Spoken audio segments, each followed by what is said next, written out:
Danjo Capital really works and he's the best coach.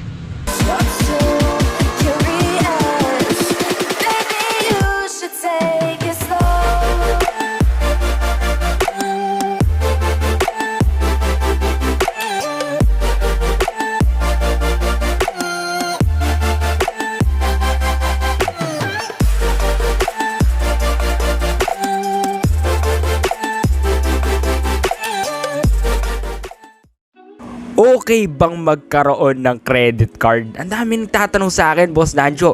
Natatakot ako, baka magkautang ako Baka hindi ko mabayaran, Boss Danjo. Balita ko pag may credit card, pang mayaman lang yan So kadalasan yan yung stereotypical na naririnig natin kapag credit card. Pero ngayon, re-reveal ko yung secrets, kung ano yung advantages, mga boss, ng paggamit ng credit card, ng pagkakaroon ng credit card. At re-reveal ko rin mamaya yung secret ng mga pangit din sa credit card. So ano ba yung mga ayoko sa paggamit ng credit card? So ngayon, punta muna tayo sa advantages. So una, you can use others people money for free. Ano bang ibig sabihin nito, Boss Danjo? Ano bang ibig sabihin ng magagamit ko yung pera na iba na libre? Paano yun, Boss Danjo? Ganito lang yan, mga boss.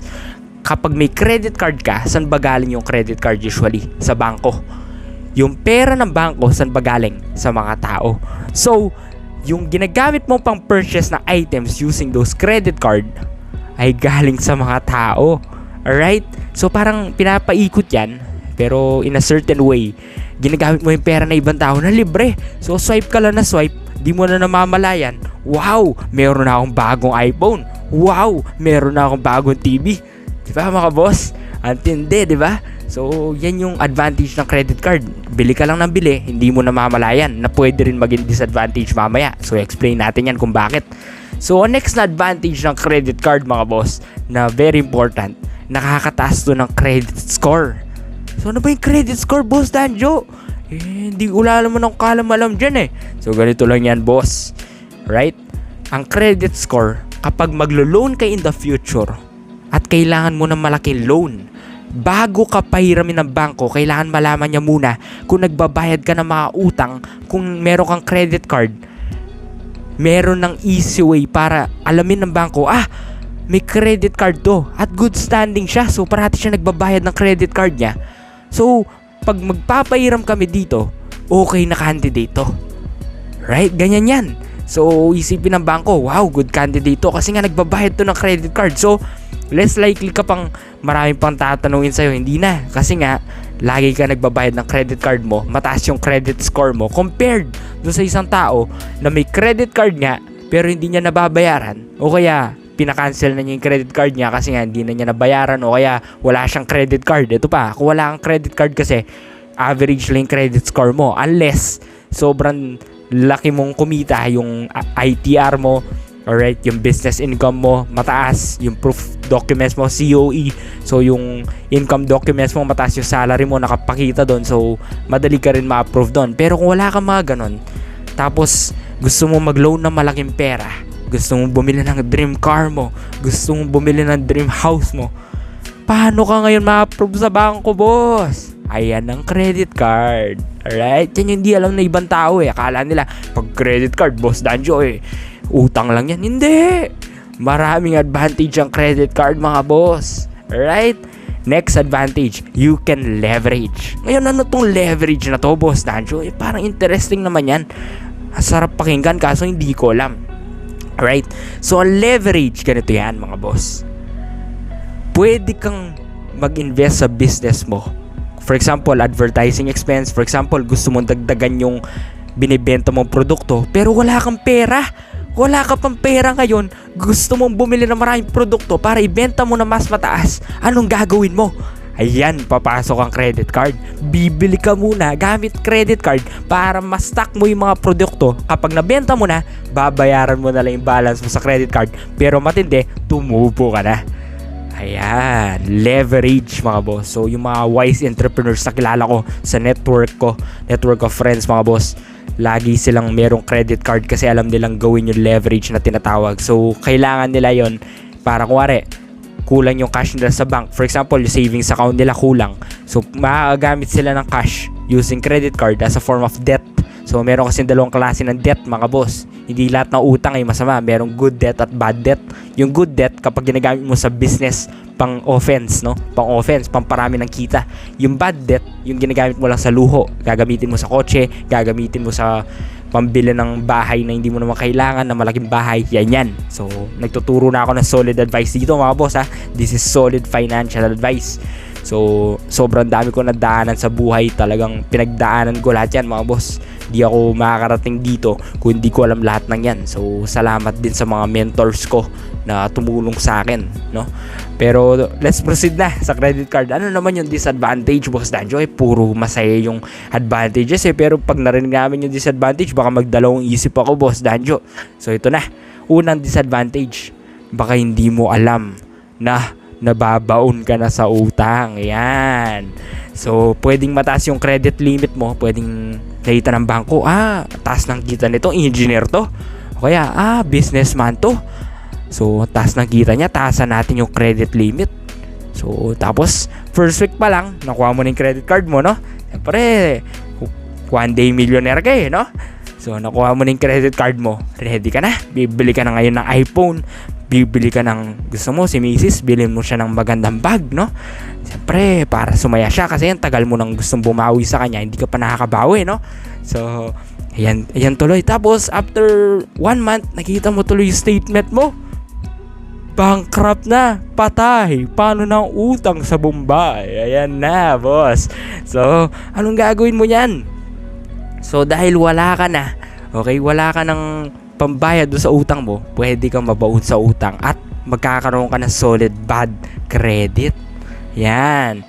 Mas matindi pa yung bad credit kesa sa wala kang credit card. So minsan, mas maganda pa yung huwag ka nang mag-avail ng credit card kesa mag-avail ka kung hindi mo kayang bayaran. Tandaan nyo kung hindi mo kayang bayaran. Kung kaya mo bayaran, okay lang yan. Maganda yung credit card.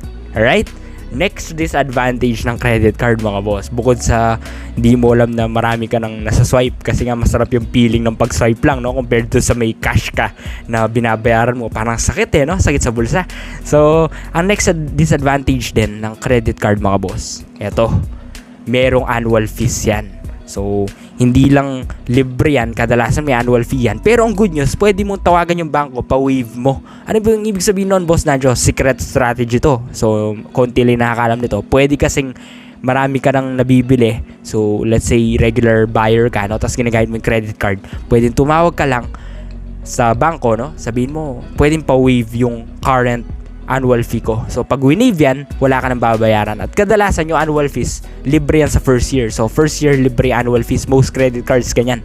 So, BDO, BPI, name the cards. So, lagi, libre yung first year. Pero, the succeeding years, hindi na at masakit yan. Kung hindi nyo pa-waive yan, masakit yan. Kaya kailangan pa-waive nyo yan. O kaya, sabihin nyo sa bangko, baka umalis ako sa credit card company nyo, o kaya sa bank ninyo, hindi na ako mag-avail nito kapag hindi nyo winave yan. So, sabihin nyo yun, try nyo yung tactic na yun. So, effective din yung tactic na yan, mga boss, no? So, last na disadvantage ng paggamit ng credit card, bago tayo mag-discuss dun sa sino ba nakikinabang sa credit card at kung ano yung secret na ginagawa ko pag gamit ng credit card, pag-usapan muna natin last disadvantage ng credit card, no? So, napansin nyo, walang cut-cut tong video na to, tuloy-tuloy kasi masaya to, mga boss, no? So, ang last disadvantage ng paggamit ng credit card ay pwedeng hindi mo mabayaran at yung interest niyan, right? Pag-usapan natin ngayon, yung interest sobrang taas. So, compounded ang interest niyan madalas, mga boss. Ibig sabihin, yung interest, ina-add pa sa principal. Kadalasan ganyan yan. Kaya sobrang laki ng charge kapag hindi mo nabayaran agad. So, ako, paglitaw na statement ko, binabayaran ko na agad So, kadalasan, yung mga iba kasi, hindi nila binabayaran yung kasama lahat ng principal. Kaya, binabayaran lang nila yung minimum. Kala nila pag nakita nila, minimum amount due. Ganito lang. Yun lang babayaran nila. Hindi po. Kailangan bayaran nyo lahat yan para sure ball na hindi kayo magkakaroon ng interest. Alright? Ngayon, pag-usapan naman natin sino nakikinabang sa mga credit card. Sino ba yung nakakuha na marami dyan sa pagbili ng credit card? At, ito pa mga boss, magkakaroon din ako ng real-time purchase. So, mamaya bibili ako ng sarili kong item gamit ang credit card ko para pakita sa inyo mga boss. So, this is Danjo the Capital Master. Simulan natin. So ito mga boss, no, live demo, bibili ako ng charger. So mag-search tayo na charger sa Shopee at papakita ko sa inyo paano gamitin yung credit card. So USB Type-C ako kasi solid Android fan ako kahit na naka-Mac ako. So Android fan ako when it comes to phone kasi nagagawa mo lahat. So yan, no, click natin to. So mukhang okay naman tong brand na to. Tapos check out na natin. Tapos hanap tayong murang shipping voucher, no, para makatipid tayo sa shipping. So, papakita ko rin yung credit limit ko mamaya para nakita nyo. So, purchase na natin. Ayan na. So, after ma-purchase mga boss, kikita ninyo na parang walang OTP kasi nga parati na ako bumibili dito. So, papakita ko yung credit limit ko. Ayan, yan yung current credit limit ko. So, nakarami na rin akong purchase kasi nga magpapasko mga boss. At yung iba, tulong ko yung iba dyan. So, ginagamit ko rin yung credit card ko para tumulong sa iba. Hindi lang ako gumagamit ng cash. So, yun yung dati. Alright? So, hindi lang yung bank mismo yung nagbe-benefit dito sa credit card purchase. So, yung MasterCard, for example, nag-regenerate ng revenue by charging financial institution, mga boss. So, 4 yung parties ang umiikot-ikot. At yung bangko, siyempre kumikita sila sa mga interest at fees. So, kung titignan nyo dito, special thanks pala to McGraw-Hill for this example para mapakita ko sa inyo example ng charges sa credit card, and also to Ateneo and Mr. Rafi, one of my professors back in Ateneo, mga boss. So, titignan nyo to. Ayan yung example ng monthly payments. For example, may outstanding balance ka for the month number 1. Tapos, balak mong bayaran ng $500 monthly. Titignan mo dito, meron na siyang interest. Example, interest niya is 1.5%. So, $120.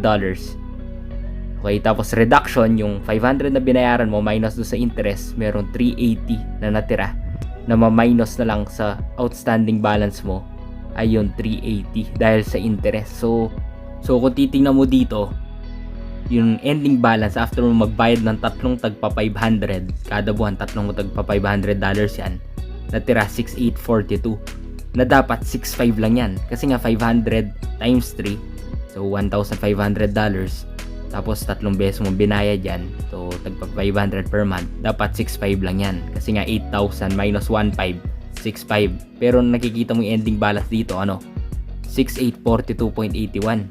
Bakit?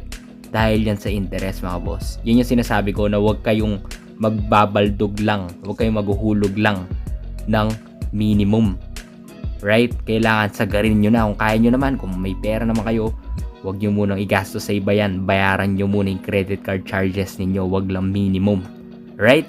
So this is Danjo the Capital Master. Sana marami kayo natunan, mga boss. Kung di ka pa nakapag-subscribe, mag-subscribe ka na, boss. Dahil marami kang tips na matututunan sa videos ko.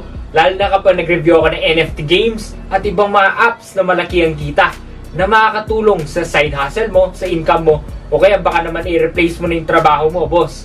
So simulan na natin ang next video. Panoorin nyo, mga boss. Like and subscribe. This is Danjo, the Capital Master.